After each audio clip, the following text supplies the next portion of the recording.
पंढरपूर येथे जय मल्हार क्रांती संघटनेच्या वतीने रविवार दिनांक 29 रोजी बहुजन परिवार संवाद मेळाव्याचे आयोजन करण्यात आले होते। या मेळाव्यास राज्यातील भटक्या जाती जमातीचे 42 जातीचे प्रतिनिधी मोठ्या संख्येने उपस्थित होते। राज्यातील राजकीयदृष्ट्या दुर्लक्षित भटक्या समाजास न्याय मिळवून देण्यासाठी राज्यभर मजबूत संघटन उभा करून कार्य करत असलेले जय मल्हार क्रांती संघटनेचे संस्थापक राष्ट्रीय अध्यक्ष दौलत शितोळे यांना विधान परिषदेच्या आमदारकीची संधी मिळावी अशी मागणी या मेळाव्यात ठराव मंजूर करून मुख्यमंत्री देवेंद्र फडणवीस यांच्याकडे करण्यात आले।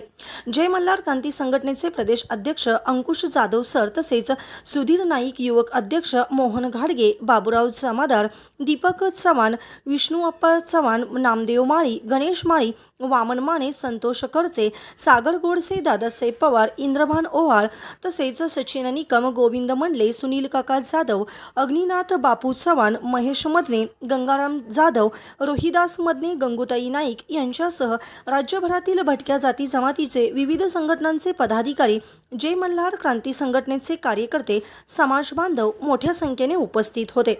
मेळाव्याच्या सुरुवातीला भटक्या समाजातील बांधवांनी पारंपरिक वेशात भव्य पदयात्रा काढत मेळाव्याच्या ठिकाणी दाखल होत भटक्या जाती जमातीचे नेते दौलतनाना शितोळे यांच्या प्रतिमेस दुग्धाभिषेक करण्यात आला।